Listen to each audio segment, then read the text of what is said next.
तो सर्वर अब lecture record करना स्टार्ट कर दो। सही है। तो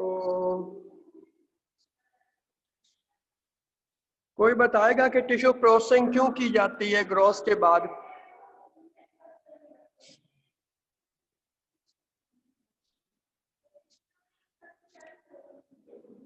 सर्वर आप बताओ कि टिश्यू प्रोसेसिंग क्यों करते हैं?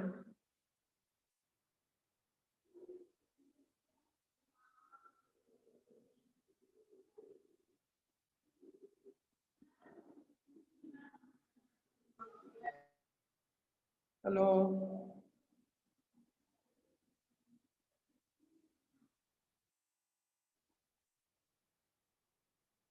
यार आवाज आ भी रही है कि कोई नहीं है आप लोगों को?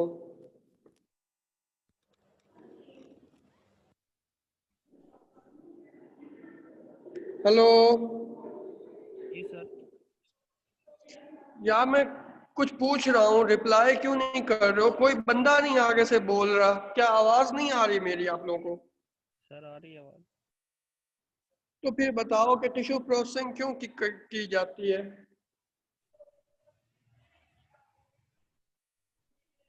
सर वो टिश्यू को मतलब वैक्स वगैरह में डाल करके उसे प्रोसेसिंग की जाती है ताकि उसे आगे स्टेनिंग के लिए सर तैयार किया। वाटर रिमूव किया जाता है।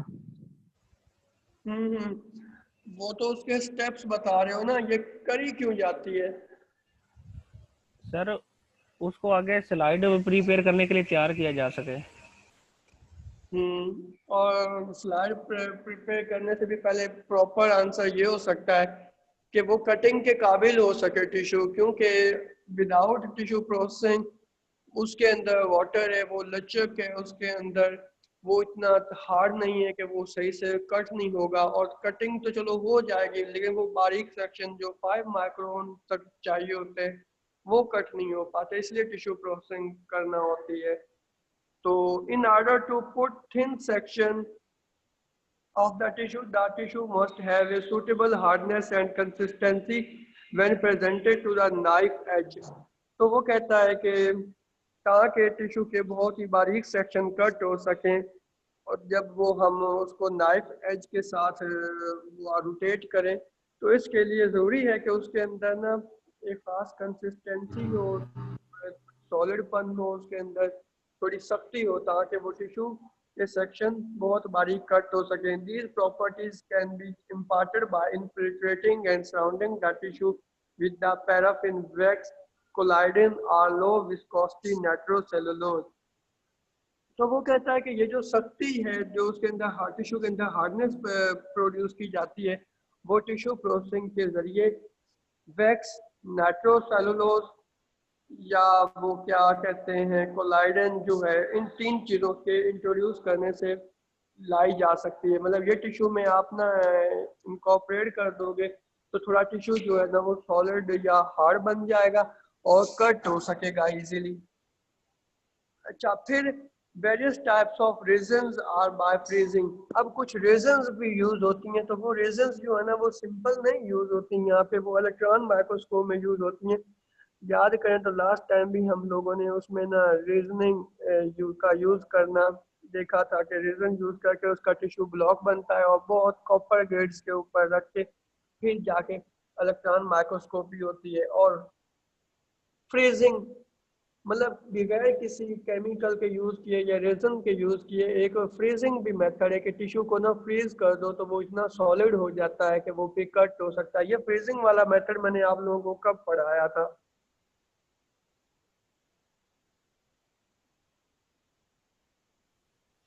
सर वो फ्रीजिंग तो एक आपने पढ़ाया था ना कि जब वो इमरजेंसी हो तो वो नाइट्रोजन इस तरह का था, वो तब भी आपने पढ़ाया था, सारा बताया। हाँ सही है, उसको इमरजेंसी नहीं कहना, वो तो मैंने वैसे कहा था कि एक इमरजेंसी जो हिस्टो डिपार्टमेंट में हुआ करती है ना, वो फ्रोजन सेक्शन होता है। फ्रोजन सेक्शन को इमरजेंसी टाइप लफ्ज नहीं कह सकते।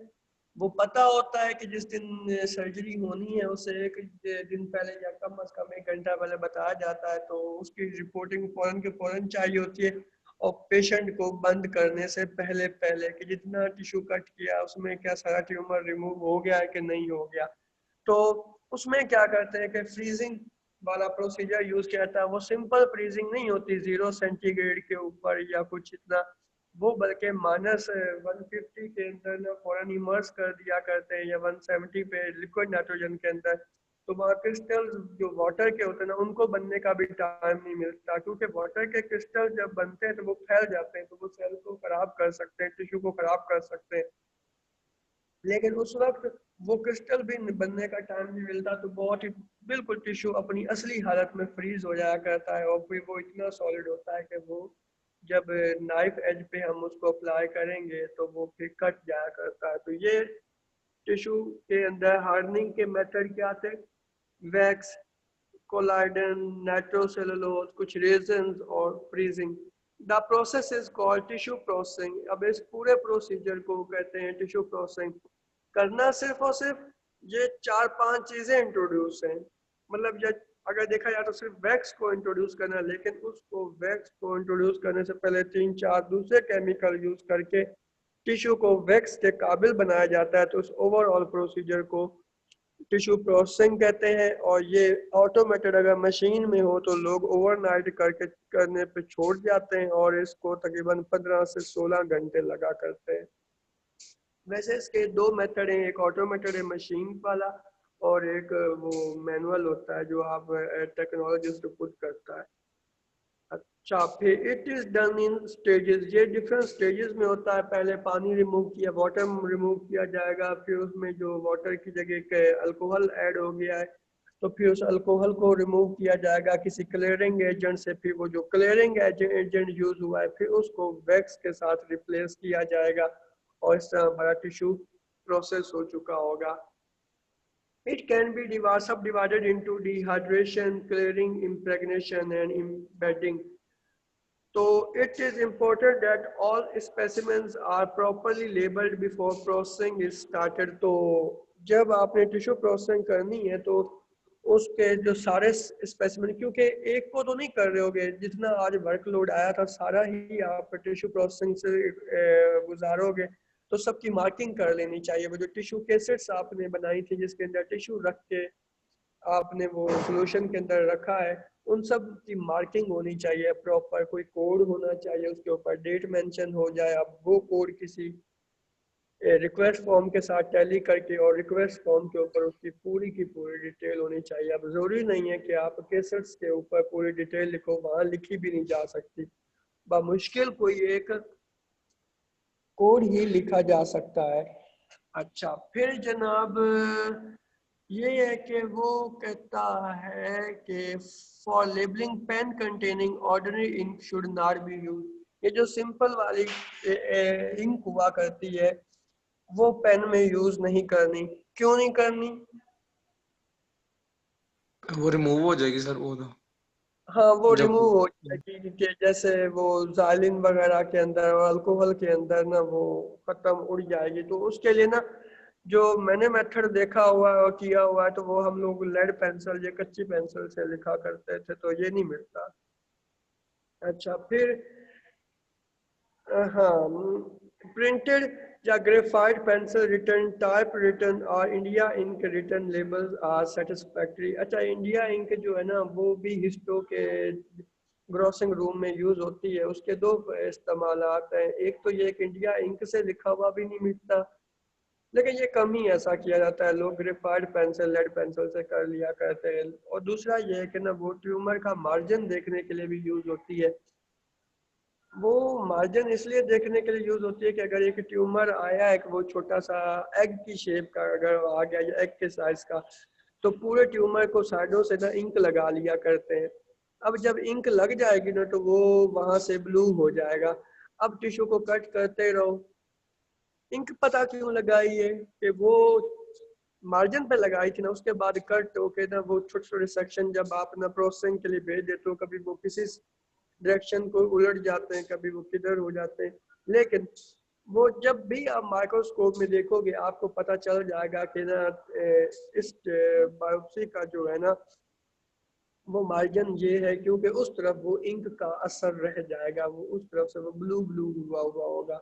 या बाकी टिश्यू कटिंग के वक्त जब आप देखोगे ब्लॉक के अंदर के ना ये देखने के लिए कि ना मार्जिन यार किस तरफ था इस टिश्यू का, मैंने तो पीस कट कर लिए, तो वो आपको उस तरफ से ब्लू सरफेस नजर आएगा। फॉर एग्जांपल मिसाल के तौर पे जैसे आलू है, आलू के वो टुकड़े कर लिए जाएं, लेकिन अगर तो उसके छील लिया जाए तो मुश्किल ही है कि पता चल सके कि मार्जिन बाहर की सरफेस किस तरफ से किसी भी टुकड़े के ऊपर जानना मुश्किल हो जाएगा। लेकिन अगर उसका क्या है कि छिलका नहीं उतारेंगे और कट कर लेंगे तो जिस किसी टुकड़े का हम मार्जिन पता करने लगेंगे तो वो हमें पता चल जाएगा कि ये देखें इस साइड पे ब्राउन कलर का छिलका लगा हुआ। तो ये इंडिया इंक जस्ट मार्जिन मालूम करने के लिए यूज की जाती है।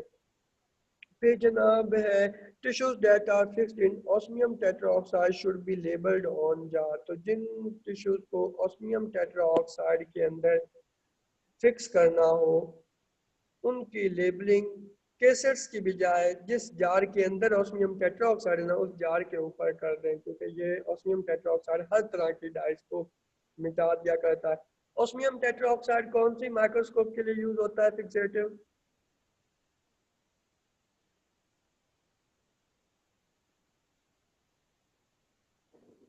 अजीम,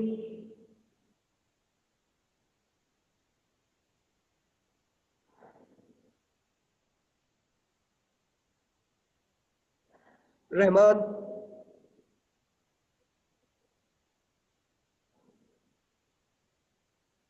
आज रहमान को मैं एब्सेंट करूंगा, जो ये रिप्लाई भी नहीं कर रहा और ना ये आता है, अक्सर ही नहीं आता। रहमान हो गया, मुस्तफ़ा है क्लास में?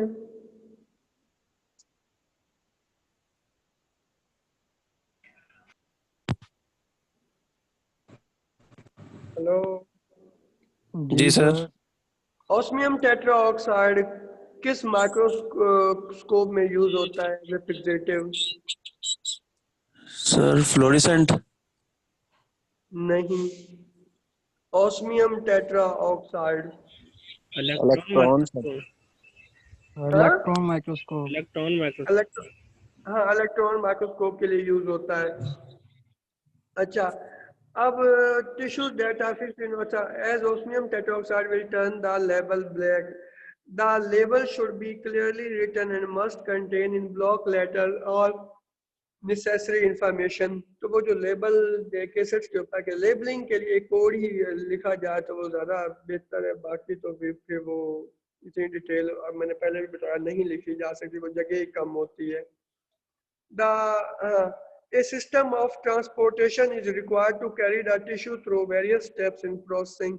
फिर कोई एक ऐसा सिस्टम होना चाहिए कि जो ना डिफरेंट जार से टिश्यूज को पकड़ के दूसरे जार में ले जाए। तो जो मशीन टिश्यू प्रोसेसिंग की होती है उसके ऊपर ना जो मैकेनिकल एक हैंडल लगा हुआ होता है जो कि उस जार को पकड़े रहता है, जिसमें सारे के सारे आपके केसेट्स लगे डले हुए होते हैं, और वो जब टाइम हो जाता है तो उससे आगे वाले जार के अंदर ट्रांसपोर्ट कर दिया करता है।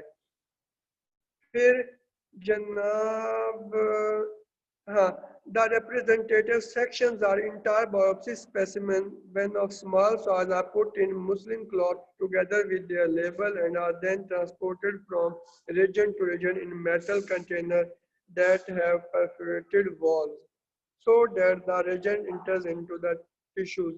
तो वो कहता है कि ना अगर तो टिश्यू बड़े हैं तो वो आप केसेट में रख सकते हो, वो जो केसेट की वॉल्स के अंदर छोटे छोटे परफोरेशन या सुराख होते हैं उनसे वो टिश्यू बाहर नहीं जाएगा, गुम नहीं होगा, बह नहीं जाएगा। लेकिन अगर टिश्यू छोटा है, बहुत ही कोई थ्रेड है, जैसे बायोप्सी ली गई हुई हो, वो फाइन नीडल एक्सप्रेशन बायोप्सी, या जैसे हम लोग लीवर और किडनी की बायोप्सी परफॉर्म होते हुए वीडियो में देखी थी, तो उसका खतरा होता है कि वो कुल परफोरेशन से बाहर निकल जाएगा, जार के अंदर गुम हो जाएगा। तो ऐसा करें कि मुस्लिम क्लॉथ या वो जो फिल्टर पेपर कुछ वो होते हैं उनके अंदर रख के, जैसा तावीज़ को रैप करते हैं ना, ऐसा रैप करके फिर उस केसेट के अंदर रखें और फिर टिश्यू प्रोसेसिंग से गुजारें। तो वो क्या होगा कि टिश्यू प्रोसेसिंग भी सही हो जाएगी और वो टिश्यू बाहर भी नहीं निकल पाएगा। Alternatively, labeled plastic cassettes with perforated walls are used to carry the section। Tissue processing is a long procedure and requires 24-hour alternatively labeled plastic cassettes with perforated walls are used to carry each section. तो ये tissue processing काफ़ी लंबा procedure होता है, 24 घंटे भी ले लेता है। 24 घंटे कब लेता है? वैसे ये 15 से 16 घंटे का होता है ओवरनाइट, लेकिन 24 घंटे कब लेता है? जब टिश्यू के सेक्शन आपके थिक हो तो उसके लिए ज़्यादा टाइम रिक्वायर हो जाता है सारे केमिकल्स का।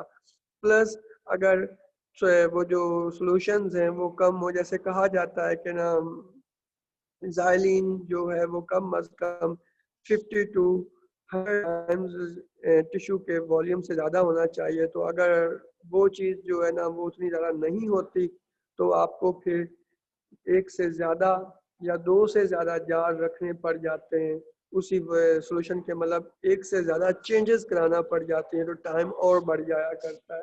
तो टिश्यू किस नौइयत का है, कहाँ से लिया गया है, उसमें फैट्स हैं, बोन्स हैं, इस तरह की भी वजूहात की बेसिस पे टिश्यू प्रोसेसिंग का टाइम और स्टेप्स बढ़ या कम हो जाया करते हैं। तो ओवरऑल 24 घंटे भी लग सकते हैं। तो टिश्यू प्रोसेसिंग जो है ना वो दो तरह की होती है। मैनुअली अगर आप उस टेबल पे रख के या वैसे ही जार है उसमें डिहाइड्रेशन खुद ही हाथ से करा रहे हो, और फिर एंड में जो वैक्स वाला है जार है वो माइक्रोवेव ओवन में रख के फिर वहाँ करा रहे हो तो उसको मैनुअली कहते हैं। और अगर ये सब कुछ एक मशीन के अंदर है, उसमें सारे रिएजेंट्स डले हुए हैं और मशीन खुद ब खुद टिश्यू को प्रोसेस कर रही है और नेक्स्ट स्टेप में नेक्स्ट जार्स के अंदर ट्रांसपोर्ट कर रही है, तो वो ऑटोमेटेड कहलाते हैं। तो आज यहाँ से पढ़ना इतना ही, और अगर टाइम है तो हम उसमें अब वीडियोस देखते हैं।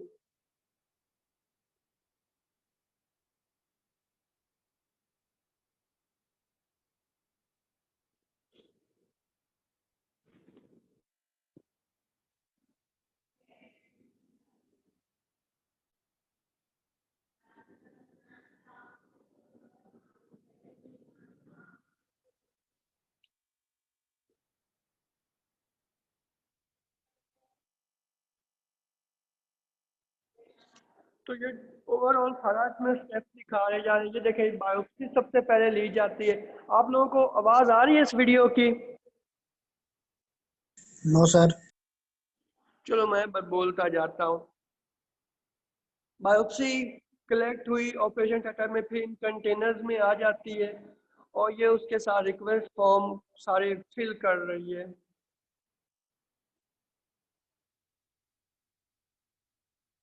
उसके ऊपर हिस्ट्री, पेशेंट की डिटेल और सारा सस्पेक्ट क्या कर रहे हैं ये सब ना लिखा हुआ होता है। और ये पे कुछ डिटेल्स जो है ना वो जो टैग लगा हुआ है कंटेनर के ऊपर उसके ऊपर भी लिखी हुई हैं।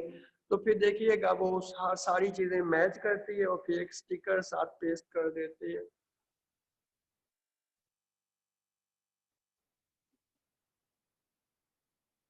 ये मैचिंग हो रही है, टैली कर रही है रिक्वेस्ट फॉर्म के साथ सारी इंफॉर्मेशन।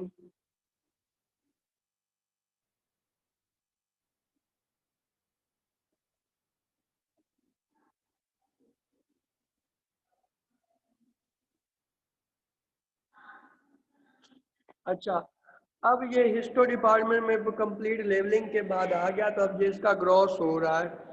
तो ये लिवर का टिश्यू है, वो साथ में रेड कलर की जो है वो पड़ी हुई है केसेट्स, ये कटिंग बोर्ड है, फॉर्सेप्स है, स्केल है, स्केल्पल्स है और वो लैंप है।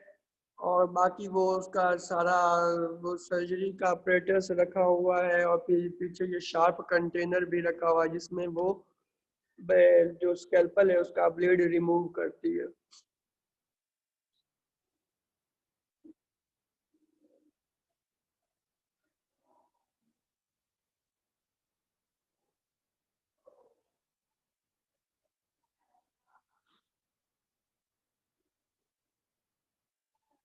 मेजरमेंट लेने के बाद उसके कुछ रिप्रेजेंटेटिव टिश्यू काट के बहुत बारीक, और ये कितने काटने हैं वो सारी थ्योरी के फिक्सेटिव कितनी देर के लिए अप्लाई करना है, आगे फिक्सेशन के तौर से ये सारा कैसेट बंद हुई।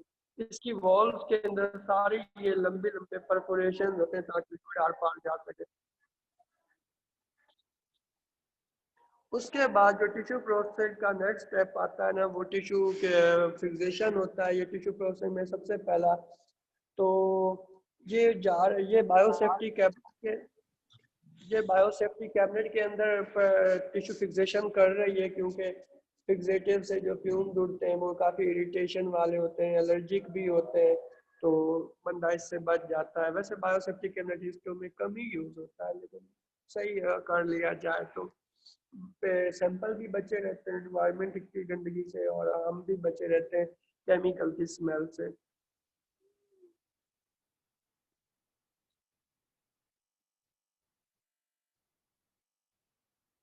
नॉर्मली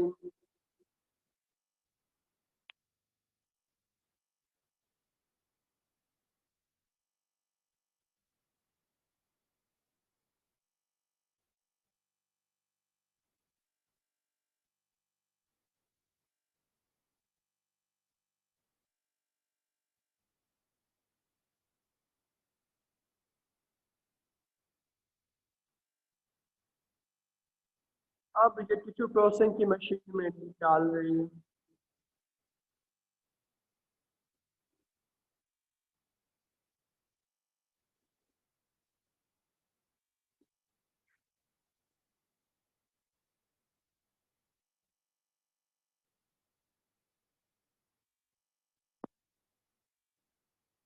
इस मशीन में उसने ये मशीन डिफरेंट तरह की बनी हुई होती है, बस मशीन में डाल दिया। वो सबसे पहले डिहाइड्रेशन कराएगी, फिर अच्छा वो पहले क्या कहते हैं कि ना डिहाइड्रेशन कराएंगी, और फिर उसमें कलरिंग करवाएगी, और कलरिंग के बाद इम्प्रेगनेशन, और दूसरे दिन वो आके मशीन से अपने केसेस निकाल लेंगे। अब ये तो एम्बेडिंग है ना, इसको छोड़ देते हैं, ये एम्बेडिंग अलग से पढ़ेंगे।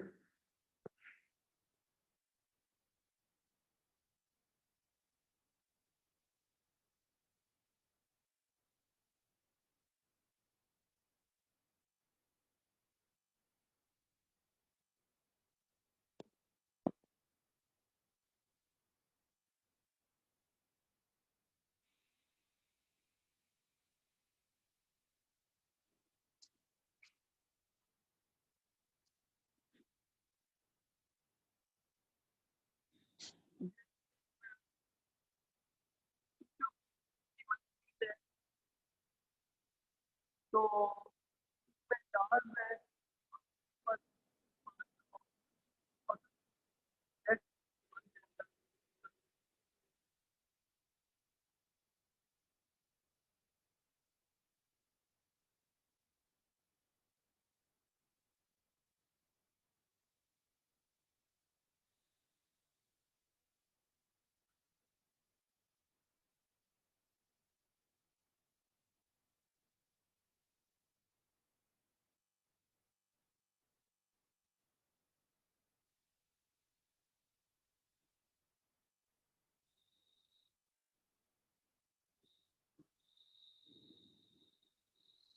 अच्छा, ये है जार जिसके अंदर ना सारी की सारी केसेट्स डाल दी जाती हैं, और उसको उस मैकेनिकल पार्ट के साथ ना लगा दी जाता है, जो कि उसको थोड़ी थोड़ी देर बाद एजिटेशन भी करवाएगा, और फिर नेक्स्ट बीकर के अंदर उसको रोटेट भी कराता जाएगा।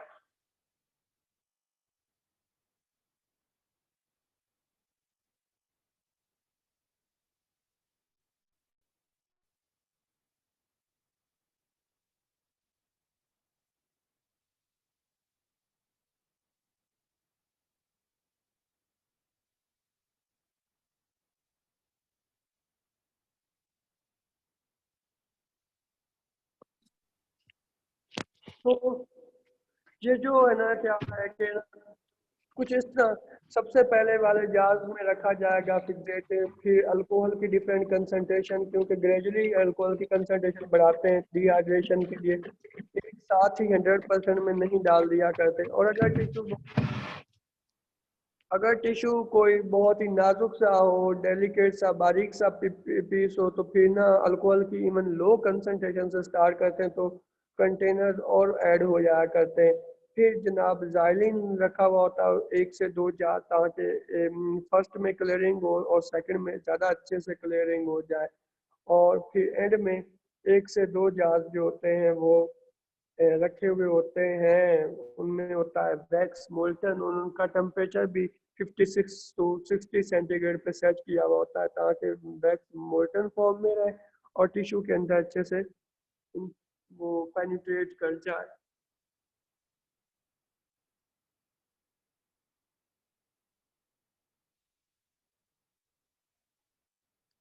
अच्छा, और क्या है कि ना, जो मैं कहना चाह रहा हूँ, क्या तो कहना था कि जो इनकी टाइमिंग्स होती है ना, वो मशीन को हम लोग खुद से सेट करते हैं कि ना जार नंबर 1 के अंदर क्या है कि कितनी देर रहे, जार नंबर 2 के अंदर क्या रहे, और खुद भी डिसाइड कर सकते हैं कि ना जार नंबर 1 के अंदर जाइलिन है या वैक्स है या कुछ भी जो भी केमिकल है। अगर एक से ज़्यादा जार्स में कोई एक खास केमिकल डला हुआ तो हम उसका लिख सकते हैं कि 2 में ऐसा है, और जिसके अंदर जितनी कंसंट्रेशन है वो सब मेंशन खुद कर सकते हैं। ये सब प्रोग्राम हम मशीन को करेंगे, वो उस हिसाब से चलेगी।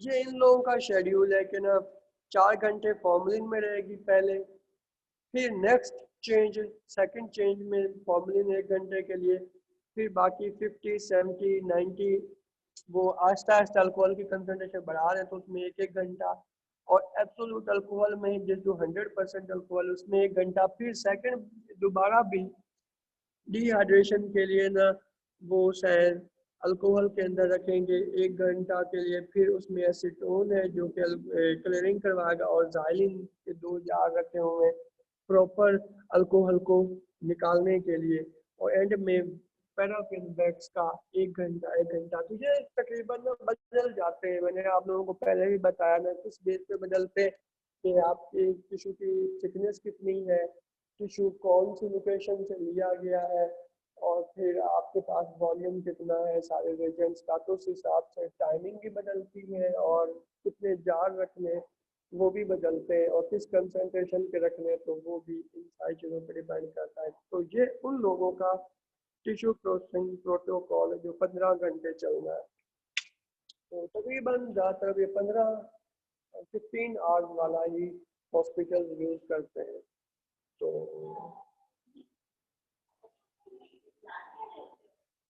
लेक्चर ले रहा होता। अच्छा, तो ना अभी ये क्लास हम ख़त्म करते हैं, तो इसकी जो वीडियोस है ना वो आपके पास जा चुकी हुई हैं, तो आप वो देख लीजिएगा, कल हम फिर इसको दोबारा डिस्कस करते हैं। अल्लाह हाफ़िज़।